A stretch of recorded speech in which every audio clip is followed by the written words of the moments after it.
One heads up, my children are all home today, and I don't know if you can hear, like, there's just like so much background noise. Hopefully you all can't hear it, but there's like footprints stomping up above me and yelling. So hopefully it's not distracting for you all. It might just be a little bit distracting for me, but hopefully you don't hear much of that.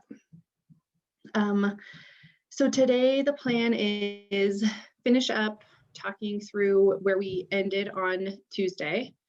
And then we're going to delve into program evaluation, which is really the last topic for the course. And my hope is to get through the slides on evaluation and then give you all some time in your project groups to have some time to work on, kind of start brainstorming some evaluation stuff. I recognize that part 2 is due tomorrow, so you may all have some things that you're working on to wrap up there. And then I'm thinking about for next week, we may be able to carve out a little bit of time on Tuesday to have that be another kind of working day, so so that you all can kind of get some work started on that evaluation piece as well. So I'm gonna share my screen. Give me just a second here.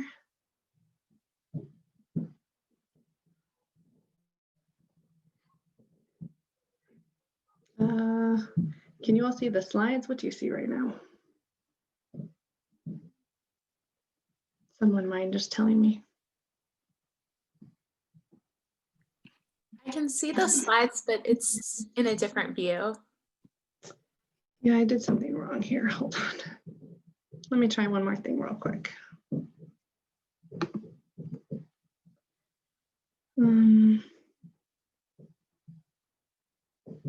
Now do you see my Zoom right now? Okay, thank you.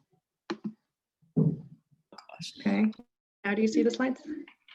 Yes. Thank you. Thank you. Thank you. Okay, so we left off on Tuesday talking through, we were talking about partnership. We talked about CBPR, community-based participatory research, and I walked us through an example using Smart Fit Girls, Melanin Magic. And we ended on this slide talking about some of the principles of community-based engagement. And I want to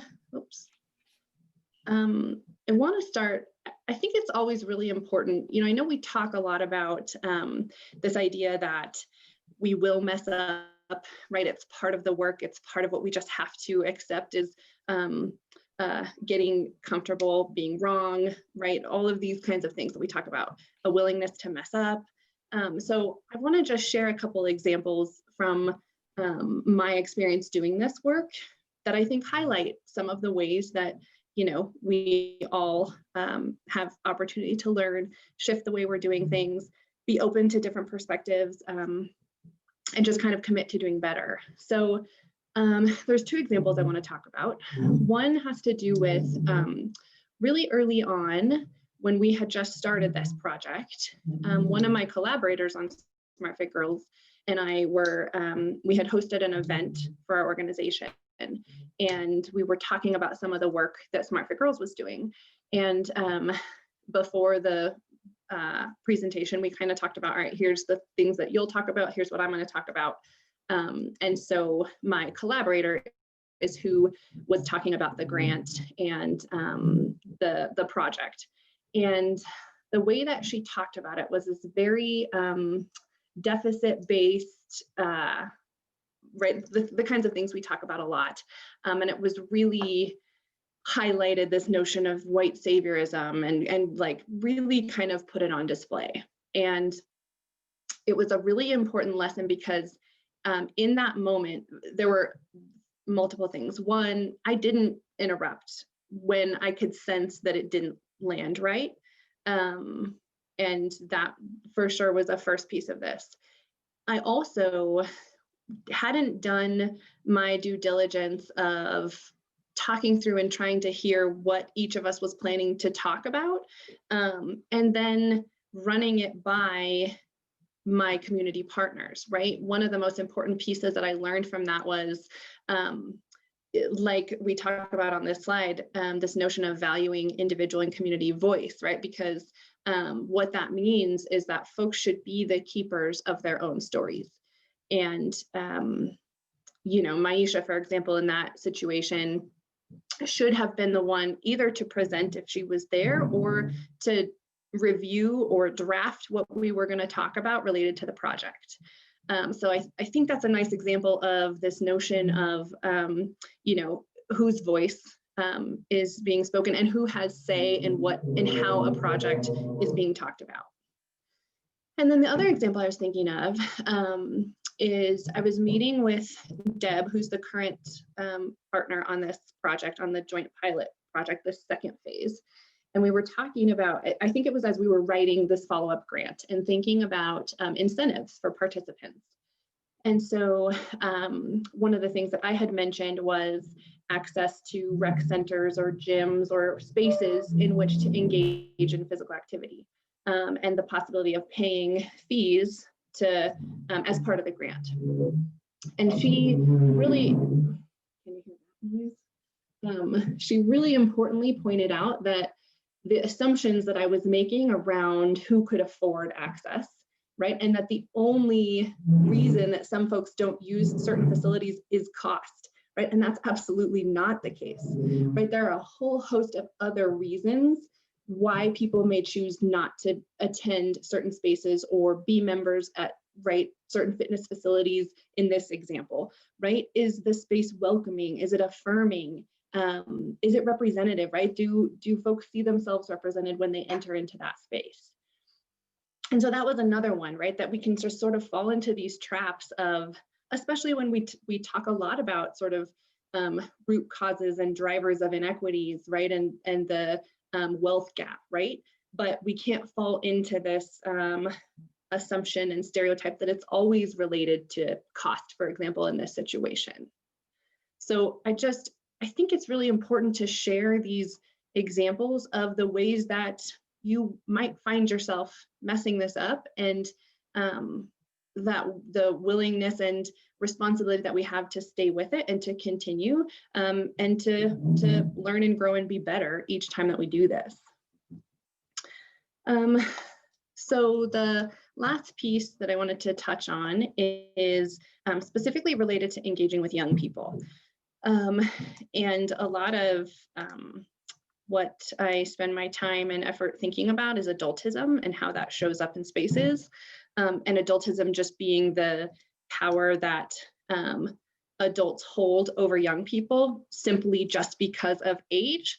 And so there are a lot of ways that it can show up. And so I just want to talk through some examples of how adultism might show up. And then what does it look like to take an anti-adultist or a strengths-based approach? So the first really common, and you all can probably think of examples in your own life where either people made assumptions about you as a young person, and when you make assumptions about folks that are younger than you. So the first one is this notion of sort of doubting or discrediting youth, right? And you can see just one example there, right? Like I have a niece and all she cares about is her cell phone, right? There's a very common assumption that we make about young people and technology. So a strengths-based approach to this might be asking ourselves, how do we leverage their expertise with technology? This notion of setting people up for failure. And this isn't just with young people, but I see it happen a lot where it's like, well, we tried this thing, you know, but nobody showed up. Or we tried to get young people involved, but they didn't seem to care because nobody came, right? But not asking ourselves, how did we set them up to either be successful or to fail, right? What are the supports? What are the infrastructure pieces that we failed in order to create an environment where people wanted to be there and wanted to spend their time there? The next one is this idea of decorative programming or sort of performative programming, right? Where maybe they could do a coat drive or a food drive, or right, it's not recognizing the depth of young people's expertise and capacities. So thinking about the strengths-based approach might be, what are the important community issues that girls want to mobilize around? And really being open to that we're not sort of narrowly defining the roles that young people can play. And then this notion of exceptionalism, like, wow, you're so articulate for an 8th grader. So recognizing again that what is that implying, right? That 8th graders, right, or that young people aren't by nature articulate, right? And so shifting that to start from this piece of an acknowledgement that girls or young people in general, right, but in our situation, girls are inherently brilliant. And thinking about how, again, do we leverage their experience, their viewpoints, their perspectives to build upon programs to create things that are really meaningful for them? And how do we essentially sort of center young people when we're making decisions? So I just wanted to end, this is the last slide that I have, and it's one more quote that comes from one of the project facilitators, so Topaz, who I mentioned on Tuesday. And she talks about, and I'll just read it. We have become increasingly aware of the strengths, gifts, and expertise of one another. When people are able to operate in their gifting or desired area of performance, the outcome is more authentic with a greater reflection of depth, quality, and substance. The outcome is a greater experience for our participants. So really just reflecting on the work that we all did together with Topaz, with Maisha, with myself, with the Leadership Council, and thinking about getting to a place where we are aware of one another's strengths and how we bring those to the table to create something that's really exceptional for everybody involved. So I want to just pause now and make sure that there's time for some dialogue, questions, things you're thinking about before we kind of shift directions and delve into evaluation.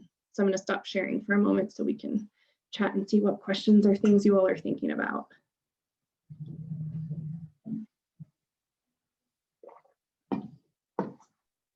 I was just wondering, Dr. Chard, I was just curious about, you were saying that you've been having discussions about kind of the gender exclusivity of the SmartFit Girls program. And I was just wondering kind of what that discussion has been and how you've been addressing it. Because like I've been thinking about it and it's like, yeah, it's exclusive, but we live in a society that has these binary roles. So it's important to, you know, I don't know. I was just wondering if you could talk a little bit about what you guys have been talking about and how to address that. Yeah, yes, it's all of the things that you mentioned, right? Can we acknowledge, and everybody has a different perspective on this, right? Is there room to acknowledge that we still live in a society in which young people who identify as girls have a unique set of circumstances and challenges and gaps in opportunity? Is there still room for a program like SmartFit Girls? I think the answer is yes, and who's left out, right? And in particular, I'm thinking about young people who don't identify on the gender binary, right? And so is there an opportunity to also have SmartFit Kids, right? And have some different versions of the program, because it's one thing to say, well, you know, anybody who identifies as a girl, right, a trans girl, for example, right, anybody who identifies as a girl in any way could be part of our program.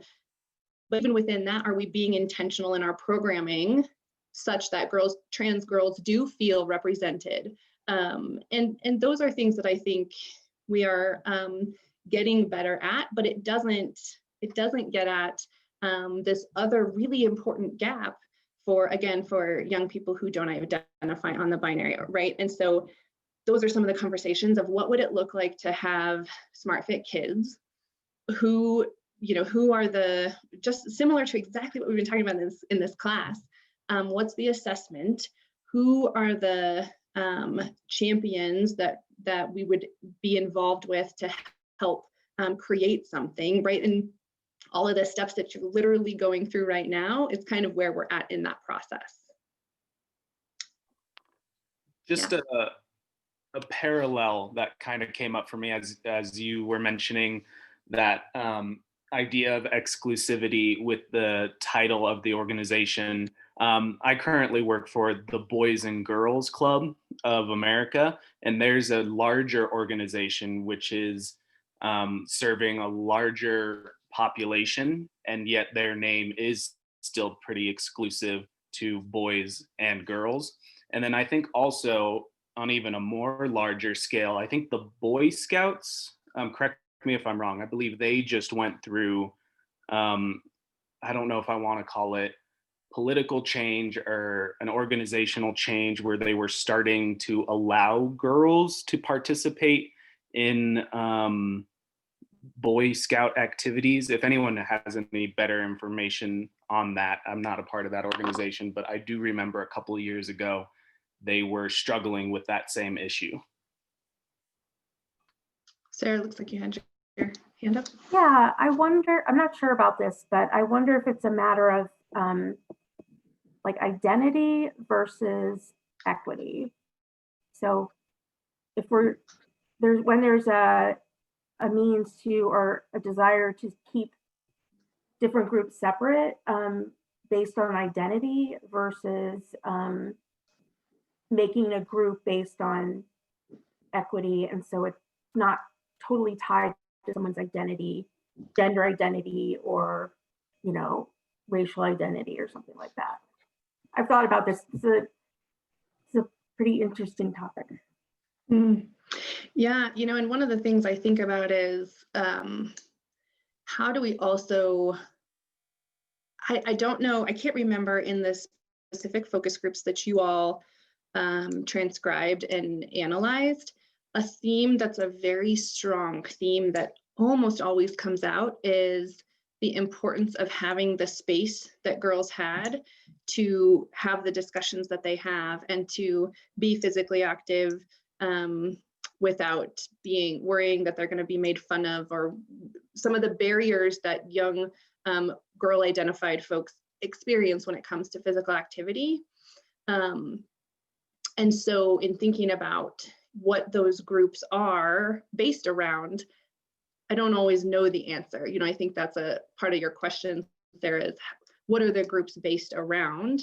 I can say the exact same thing for Smart Fit Girls Melanin Magic. One of the really clear themes that came out the first time that we were, sort of analyzing some data was the importance of having this shared space for Black girls to come together and talk about not only the experiences they have in common, but their differences, and just to have this sort of sense of community.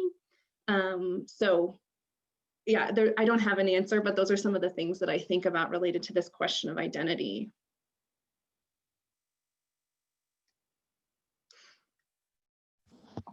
What are some other thoughts people have? I just wanted to quick touch on this Boy Scouts of America issue. Partially because, yeah, they have been doing a lot of rebranding and doing stuff like that. They have actually had sort of satellite programs or programs underneath the umbrella of Boy Scouts of America that have had the opportunity for young women since like the 1970s, I want to say. I would need to double check that figure, but the earliest that I have data for offhand is 1969. But it's been largely these much smaller, much more specific things, and you don't see many of them around. Particularly venture scouting is the one that most women that I know have been in Boy Scouts of America, and you can't always find it in cities. A lot of times, if it's something you really want to do, you sort of have to be the one to actively set it up in the area. But that's just my experience with it. Yeah, and it goes back to this idea of kind of like I was talking about with the fees for rec centers, right? It's one thing to say, yeah, girls can join Boy Scouts, or kids who are non-binary can join Boy Scouts. It's another thing to feel welcomed and affirmed and valued in the space. And so I think those are the things that hopefully organizations start to grapple with, right? It's like the low bar versus the high, right? There's a difference between making something available and making it responsive.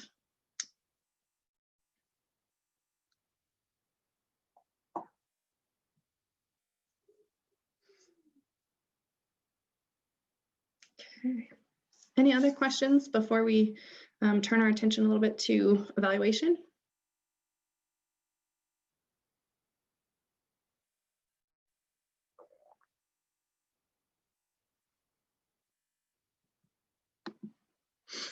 Okay, then I'm gonna share my screen again.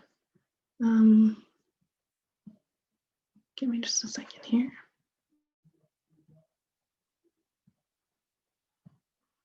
Oops. Okay, let's see. Can you all see my slides again? Thank you. Okay, so we've talked about this a little bit before, but this course is really meant to be kind of a survey course that introduces you to a lot of different topics that many of you will go on, or you already have gone on to take entire courses around program evaluation, right? And developing measurement tools and whatnot. So I also want to honor the fact that some of you may have a whole lot of experience and expertise in evaluation. So please feel comfortable chiming in with some of that experience or whatnot as we're talking about this, and know that this is really meant to kind of be a high level overview. And then, like I said, many of you end up having requirements in other courses that really delve much deeper into evaluation. But I would love to have any other voices in this space as we're talking about evaluation, because I know many of you have some experience there. So I like to think about program evaluation in this sort of who, what, when, where, why, and how. And so we're going to kind of walk through each of these and talk about evaluation related to each of these components. So when it comes to who, you're thinking about evaluating your initiative or whatnot that you've come up with, you want to start by thinking about who are all the different stakeholder groups. And you all, for the assignment you're about to turn in tomorrow, have done this initial part, right, of already identifying some of the stakeholder groups. That was part of what you did or what you're doing for this assignment. So in terms of evaluation, then you're going back to that list of stakeholder groups and you're thinking to yourself, what kinds of information are each of these folks interested in? The other component that's related to who is this idea of who's actually conducting the program evaluation, right? You may have experiences where it's folks who are internal to the organization. I think that's really common. I think resources are a really common reason that evaluation tends to happen internally. But there are also lots of times when you might see an external evaluator brought in. And certainly there are pros and cons to each of this. Does anybody have some examples of what some of the benefits are to having either an internal or an external evaluator?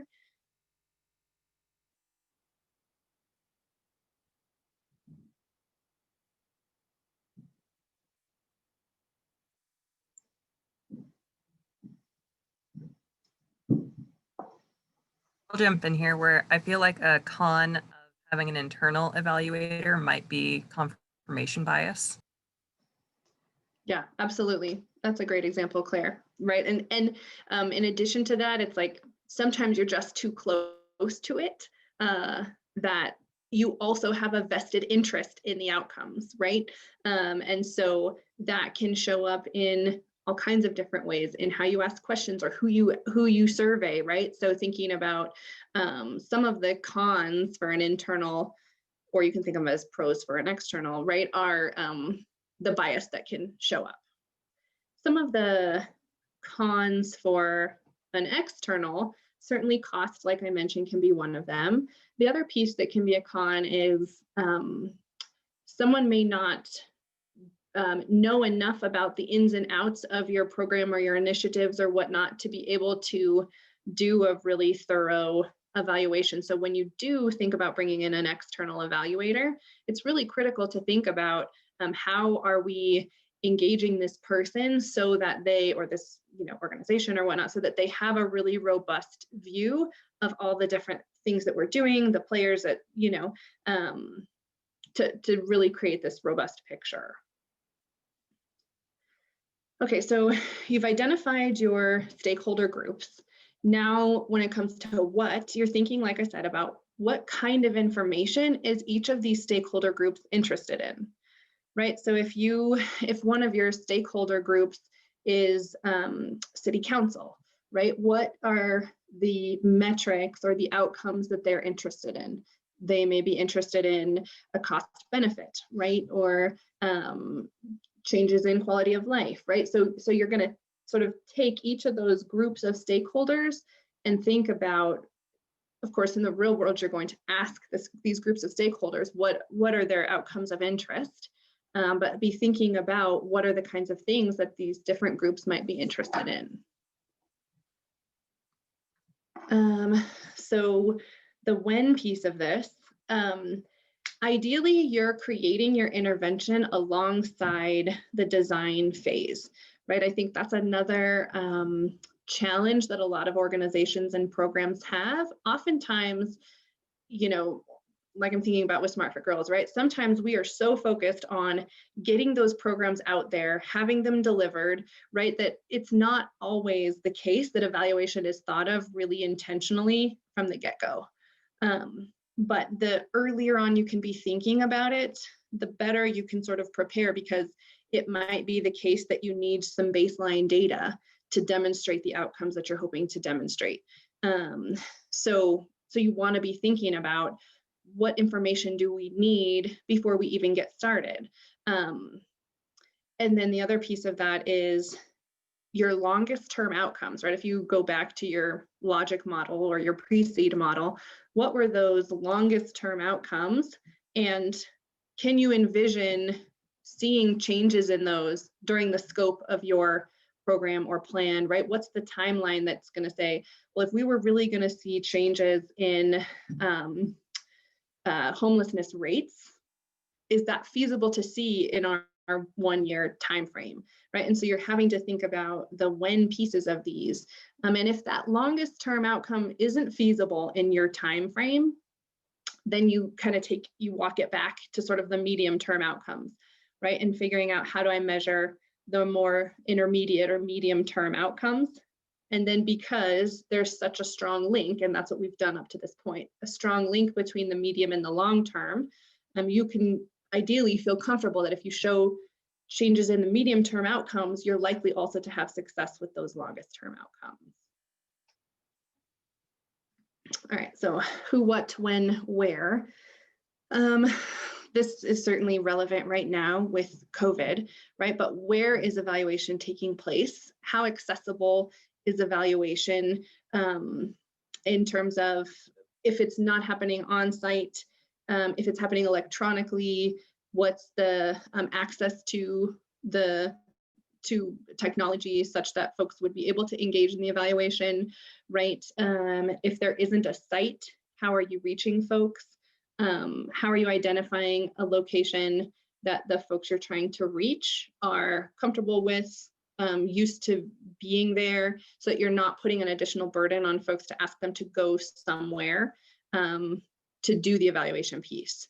The other piece that comes into play then is the who again, right? And thinking about who are folks comfortable with having asked some of the questions that you might be asking, or delivering a survey, for example. And then certainly right now, again, with COVID, what does that where piece look like? What are some of the considerations you're thinking about because of the situation we find ourselves in right now? Okay, so the why piece of this, there are lots of reasons, right? One is to report back to stakeholders. And another is showing evidence for the effectiveness of the program, right? That's one of the really obvious reasons that you do evaluation, is to demonstrate whether or not, or to what extent the program was effective.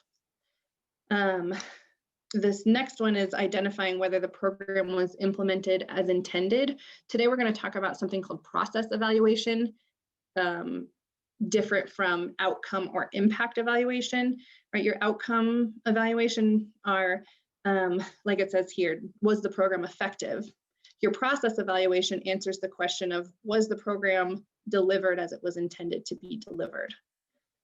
And then certainly there's sort of a process improvement part of this, right? Is how am I using the information that I'm gaining to improve the initiative over time, or to stop the program or project if it proves not to be effective.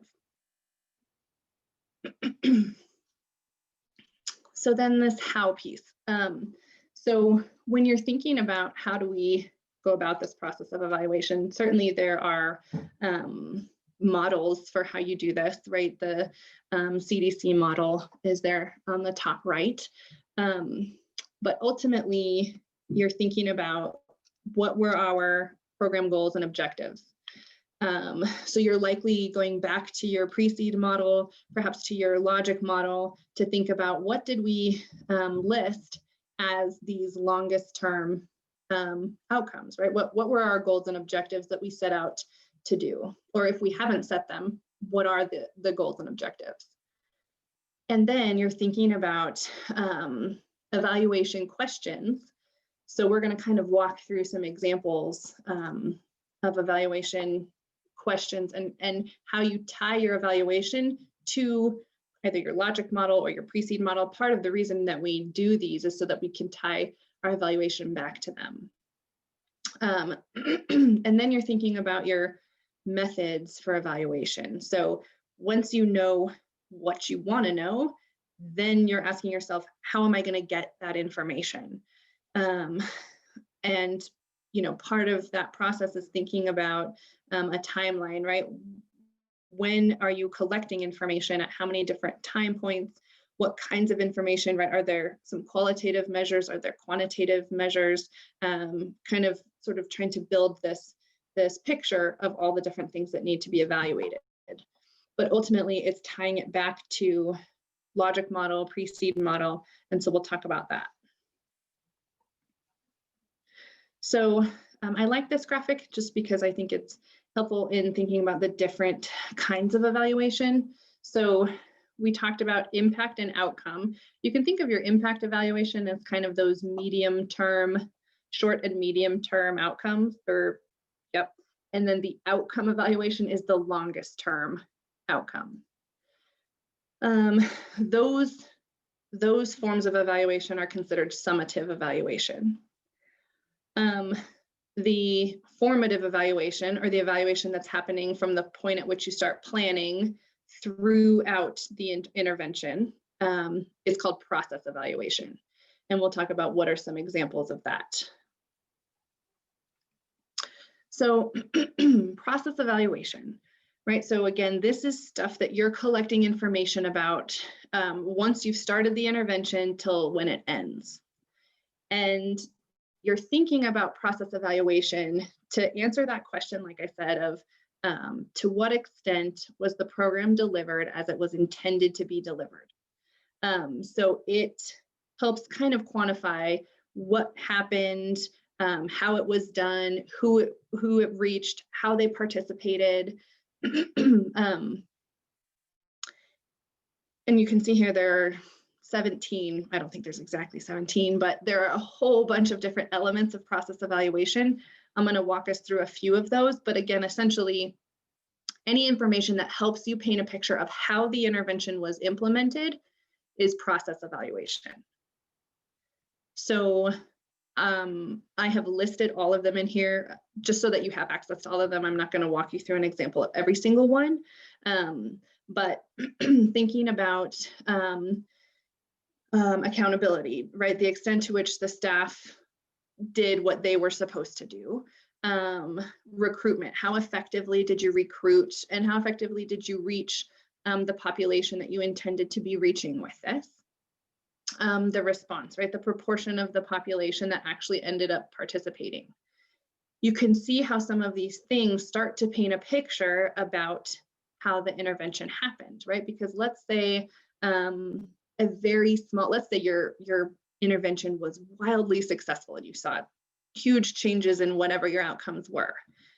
But then you look at some of your process evaluation and you see that a really small proportion of the population that you intended to reach was actually reached.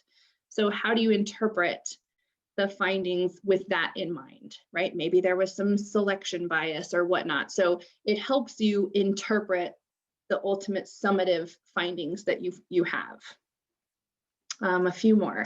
So the capacity, the ability of the planners to actually design and implement the program, evidence, the degree to which the program's evidence-based. I'm thinking about you all right now.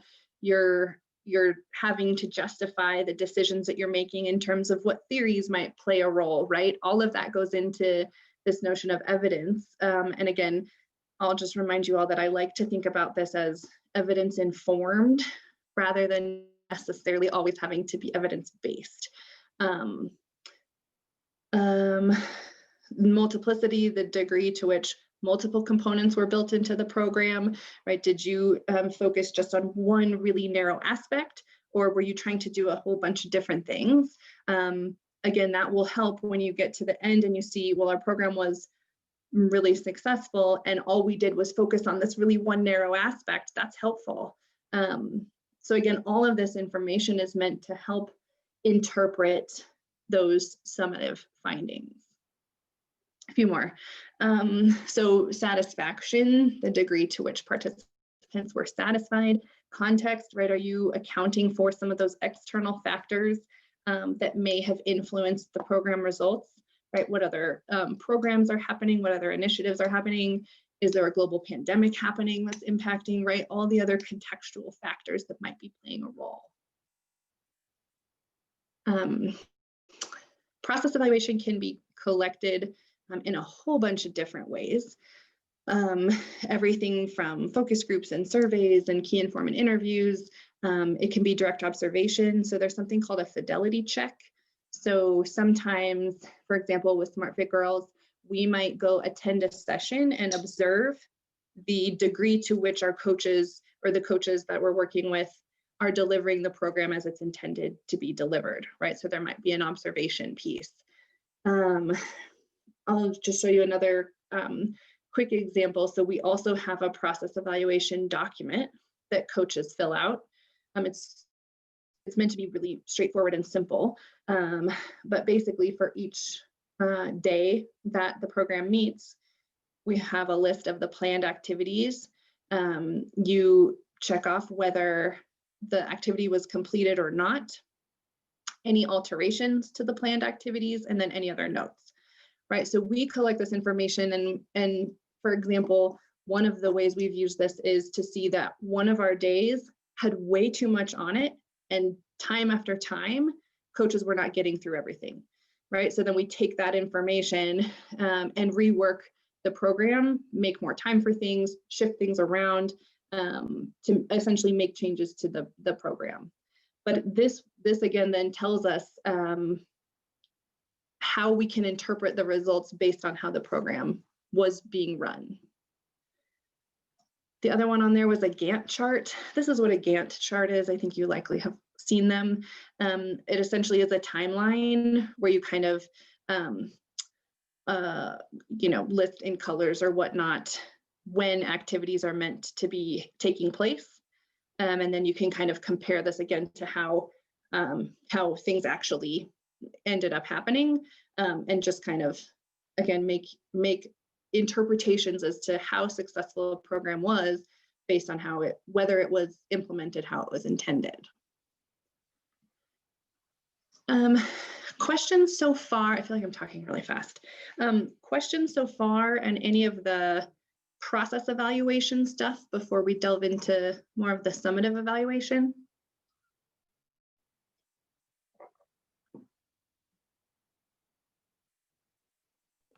I have a quick question about like how you balance keeping things consistent between groups, like for the process, because I feel like consistency is something that's really valued in research, but also like working toward goals that are individualized to a group, if that makes sense.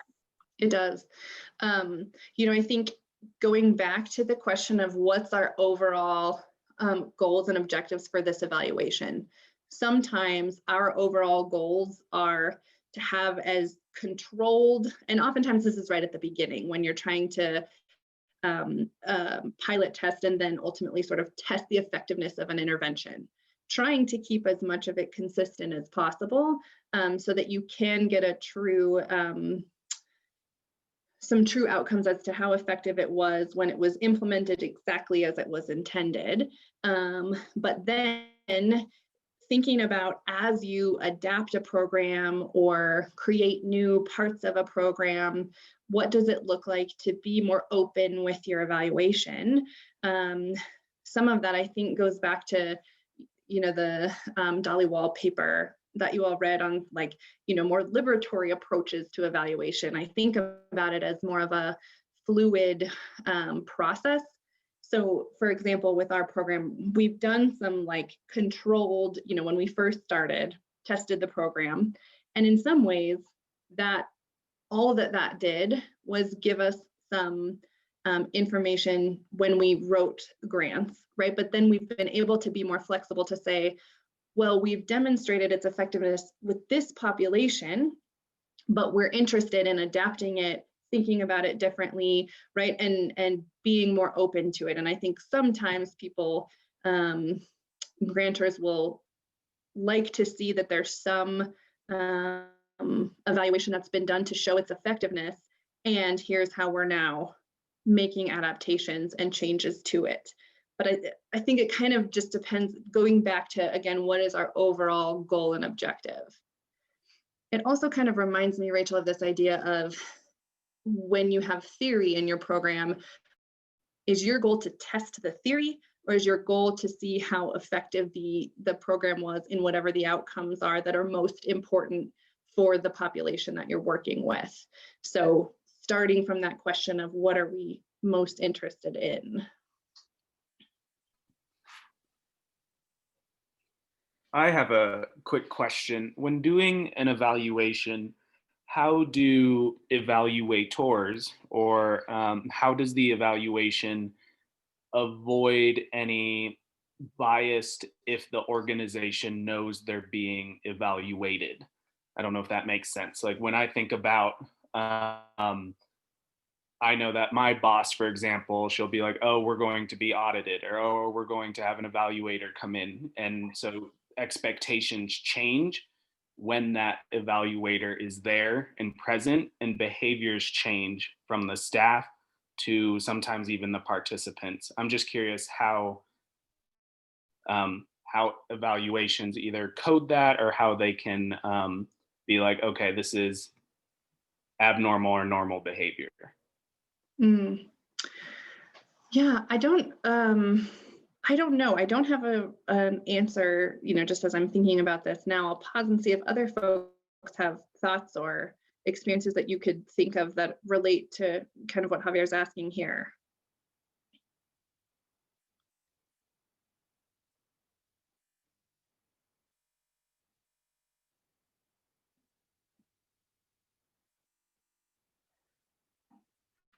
One thing I'm thinking about, Javier, is the idea of having the plan fleshed out early, right, as things are being developed. And could that allow you to maybe stick more closely to that?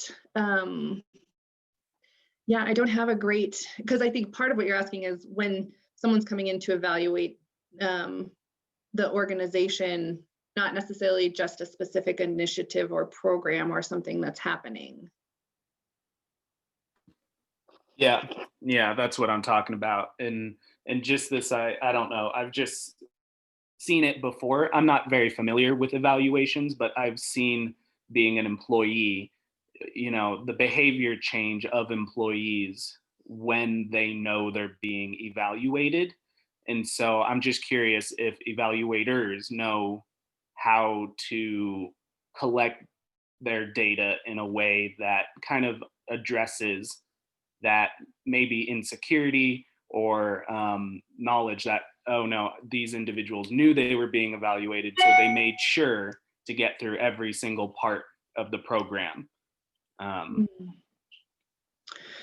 Yeah, it's almost like novelty effect, right? Like I'm thinking about with physical activity, sometimes we'll throw out the first day of data when someone's wearing a monitor because you know you're being evaluated, and how that plays out. Oh, I see, Rachel. Yeah, possibly a longer evaluation period if possible. So you could sort of neutralize those initial, again, sort of that novelty effect. Yeah, Bridget asking if that could be a potential pro to having an internal evaluator. I think part of it too could be interpreting that external evaluators' perceptions or observations in the context of also having folks share their experience, so that perhaps that person could see when the two don't align, right? What I'm seeing isn't matching what I'm hearing from other employees or whatnot. Yeah, those are just the initial things that are coming to mind. Anybody else have other thoughts? I have one more thought. I don't know, it might not even really be ethical, but could you hide an evaluator within the organization, or like somehow, I don't know, have the evaluator not be known as the evaluator? I don't know, like almost not telling people they're being evaluated when they are actually being evaluated. Is that possible, or is that unethical? Yeah, I think there definitely is a question around ethics there. I think if it were something that you were, I'm thinking about IRB, right? That if deception, that's what they call it, if deception is being used, you have to have a really robust justification for why. I want to note, Andrea, you have a really good point here in the chat around the importance of a consistent relationship between the evaluator and the program staff. Kind of tying in, Rachel, to what you're saying of ideally that person is a not regular part necessarily, but they're a familiar face. People are used to seeing them around, right? You're meeting with them regularly, such that a relationship is being built. Andrea, do you want to say anything else related to that? I don't want to put you on the spot, but. Yeah, that was just something that was like kind of a theme throughout my program evaluation class that I took last spring. And we also talked a lot about the importance of an evaluator, like doing a significant amount of homework and research on their end before even entering an organization, so that they really do have, like you said, like a really solid foundational knowledge of like the dynamics within the organization. So it seems like there is a lot of work on the evaluator side that has to be done kind of ahead of time before they're even entering into an organization to work with program staff, and then the importance of that like continual open communication and relationship. Yeah, thanks for sharing those thoughts, Andrea. I think that's really great. I'm also thinking about multiple modes of being able to provide information to the evaluator, right? So it can be surveys, it can be direct observation, but it can also be an anonymous, an email, right? Or sitting down in one-on-one with them, so that there are multiple opportunities to provide information to inform the evaluator. And then Corey mentioning giving people a span of time during which you'd come to evaluate, like it might be just during a specific week, so that could mitigate some biases. Yeah, so that it's a little bit undercover, but that there's still some awareness around it.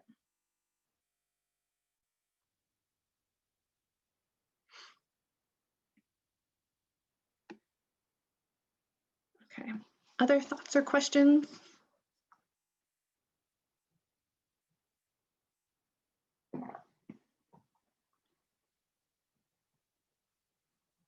Okay, so let's delve into summative evaluation. So now we're looking at evaluation that happens at after the end of implementation of the program, right? So process evaluation is the stuff that's happening on an ongoing basis.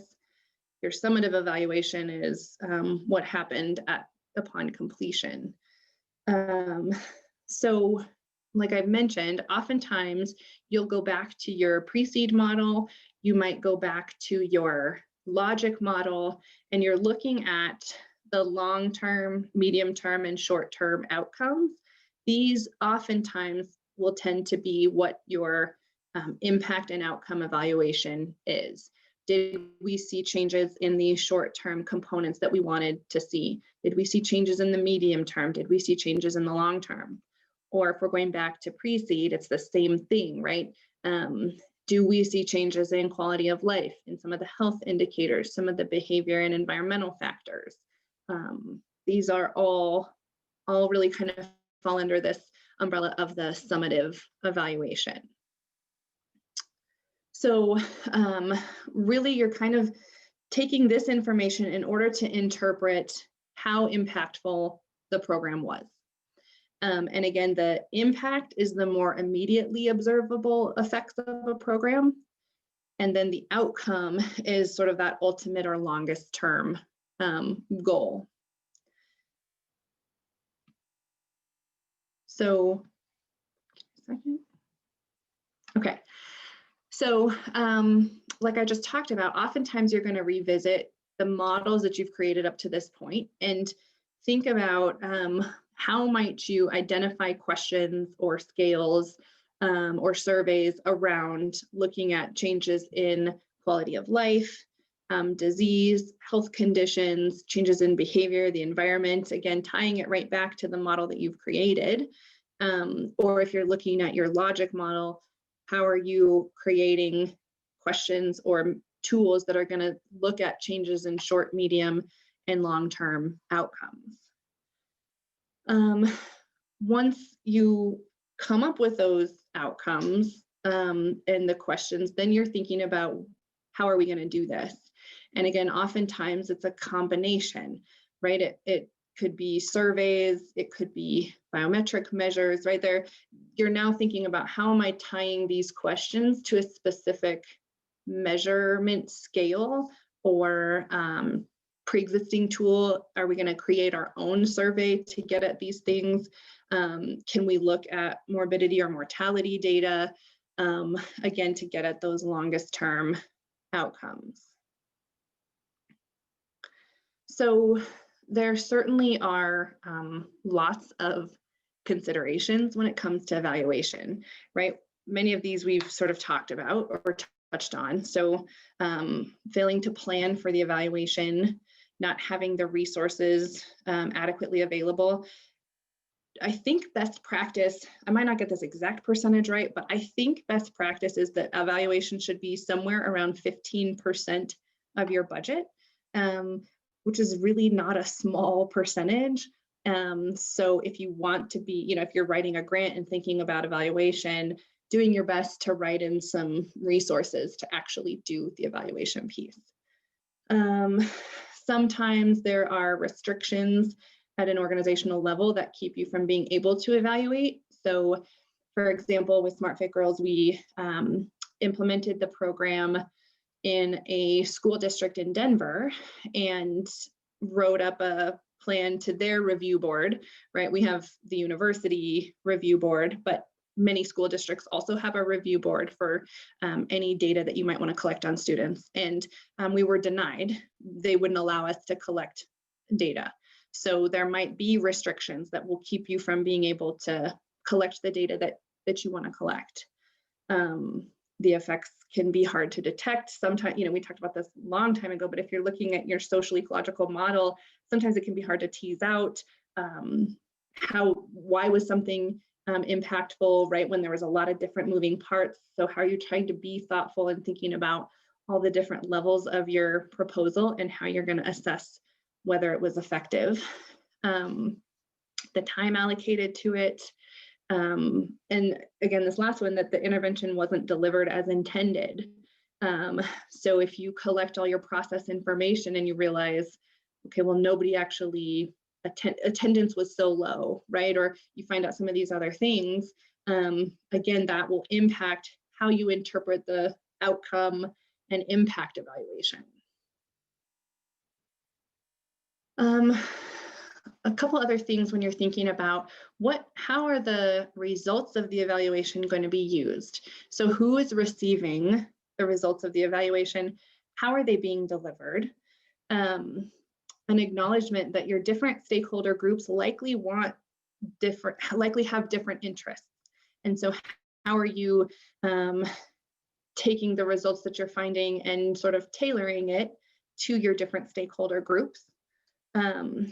And then planning for the evaluation, that's when you should also be thinking about how the results will be used. So ideally you're doing that on the front end as you're planning your evaluation. Then some ethical considerations. So it should be obvious, but evaluation should never cause mental, emotional, physical harm, particularly to those in the population with whom you're intending to work. Kind of getting back to your question, Javier, ideally participants are always informed of not only the purpose of the evaluation, but any potential risks involved. Not ever sharing specific names or personal information. When it's appropriate, the plan should be approved by review boards, whether that's at a school district level, at the university level, but ensuring that all of the appropriate regulatory boards or whatnot approvals have been obtained. And then the other important ethical consideration that I think we ought to spend some time thinking about, and this is really where the Dhaliwal paper comes in, is how do we think about being anti-oppressive and in fact liberatory in our evaluation?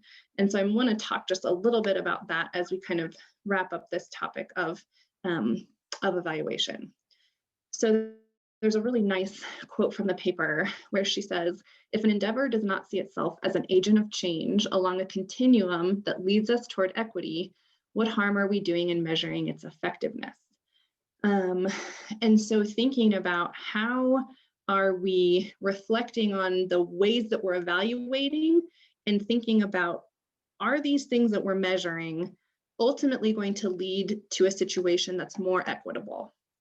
And if not, what is the purpose for measuring those? And just being really clear as you create this evaluation plan. So you're thinking to yourself, right, I'm looking at these outcomes, but I'm going to assess them with this equity lens to ask, again, is this metric or is this outcome on this continuum ultimately leading us toward health equity? The other piece of that is thinking about how are they tied to the organizations that are involved, their values, their culture, their climate, right? How are we being intentional about selecting measures that are meaningful, right? There's a distinction between something being statistically significant and something being meaningful. And I think that's an important piece that you won't always know the answer to, but it's something that we ought to be reflecting on. How can we do our best to avoid focusing on individual behavior? Again, to acknowledge, right, that ultimately what we're trying to see are changes in systems, policies, practices, right? And how are we shifting our focus in the evaluation to the institutions that are responsible, right, at the system level?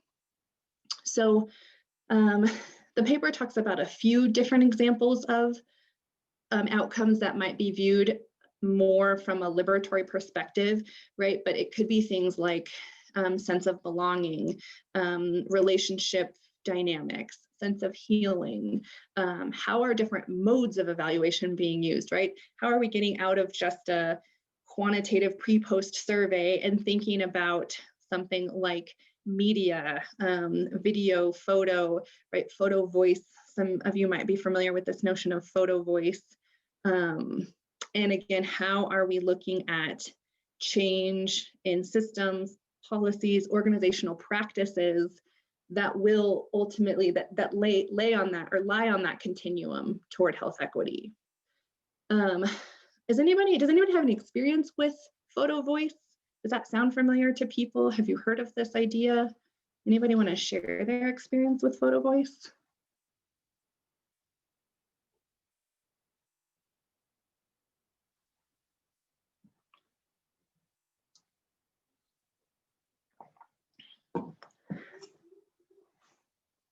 So photo voice is meant to be a way for typically people who are part of the population that you're working with to graphically depict their experiences in a certain area. So with Smart Fit Girls and another project that we were doing, we talked about doing photo voice where girls would answer the question, what keeps me from feeling good about myself? And then they go, and it's sort of like a photo documentation of identifying ways to answer that question.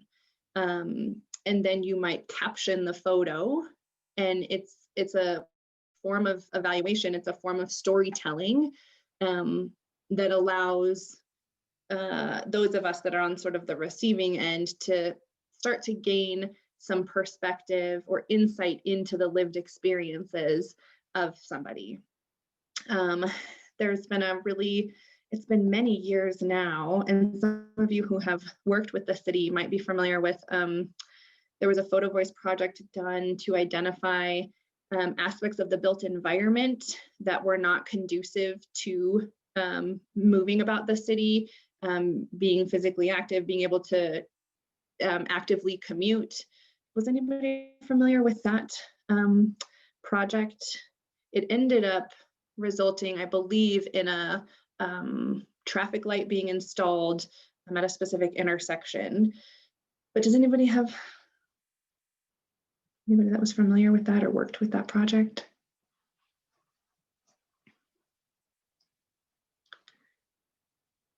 Okay. So ultimately, what I hope we can start to do is think more openly about evaluation, reflect on, that's like the theme of everything, right? Reflecting on the way that we're proposing evaluation metrics and measures, and asking ourselves, getting back to that question of, is this leading us toward equity, right? Is this metric ultimately on this continuum that lands us in a place or a situation that's more equitable? Okay, so the last thing I have is just going over your evaluation assignment. And then I'll just pause and see what questions, and I can see just timing wise, we're likely not going to have a lot of time to break out into your groups. So let me just kind of rework the plan for next week so that on Tuesday, we'll make sure that we can spend some time in your groups working through some things. But for the evaluation assignment, okay, so this is the last of the 3 parts. And I have tried to be intentional over the last couple semesters based, again, on feedback from students that it's helpful not to have the last one be the biggest, most robust, right? So this one is meant to be less work than, especially than the one you're about to turn in, and also probably less work than the community assessment piece. It's 25 points, and you're essentially walking through 3 different pieces. So one is you just pull this straight from your part 2 that you're working on now, your groups of stakeholders, right? You will have identified them already for this second assignment. And then basically answering this question of what kinds of data might each of these stakeholder groups be interested in. You can put that in a table, right? You can be really concise with that, but just starting this process of thinking about, of course, acknowledging you're not going to know for sure what the answer is, but starting the process of thinking about the different kinds of metrics that folks might be interested in. The second piece then is the bulk of this assignment. So now you're thinking about how would you go about measuring the various components of your logic model, right? So going back, again, this is what you're turning in for this step.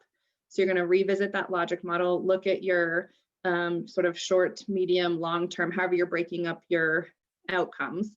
Some of you, I think, are doing just like short, medium, and then a long-term, right? And thinking about what are some of the questions that could get at these different outcomes, and what are the ways that you would collect this information, right? Are you thinking about a survey? Are they focus groups? Is it a combination? Is it storytelling, right? So what are some of those ways that you're going to get at it? And then what kinds of process data would you need to collect? Is it attendance logs for participating in specific segments? Is it reach? Is it the proportion of folks that you contacted that actually signed on for your coalition or whatnot, right? Thinking about what are the process measures that would be helpful. Again, those process measures are meant to help you interpret your outcomes. And then thinking about folks who are impacted by the program, how are they involved in the process?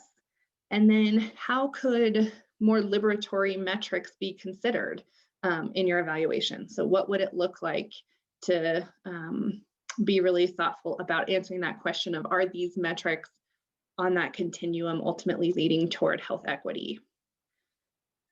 And then the last piece is just, what do you envision some of the challenges being in evaluating? So, and this same thing here, this could be bullet points of a few examples of some challenges, right? Put this in a table.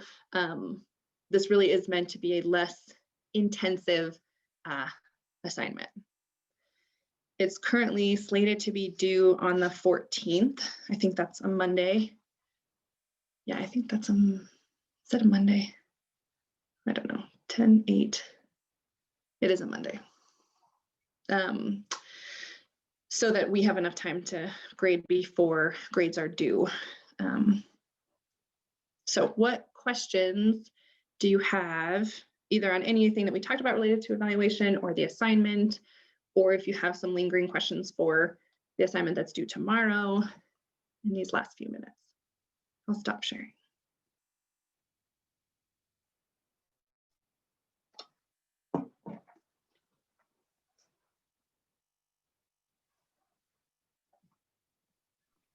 I have a question about with impact and outcome evaluation. If you have something that's kind of more of an ongoing process, could you still have impact and outcome evaluations like throughout the process?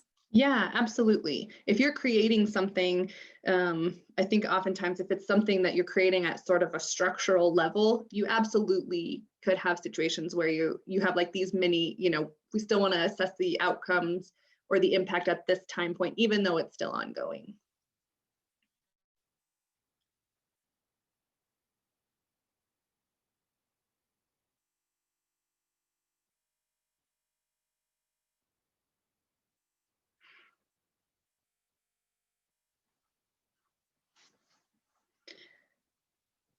Okay.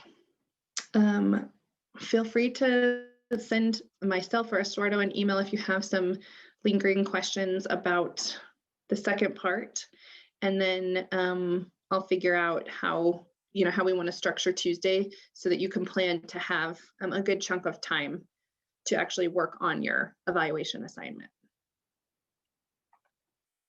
Okay. All right. That's all I have for you today. And then I'll just see you all on Tuesday. Okay, thanks everybody.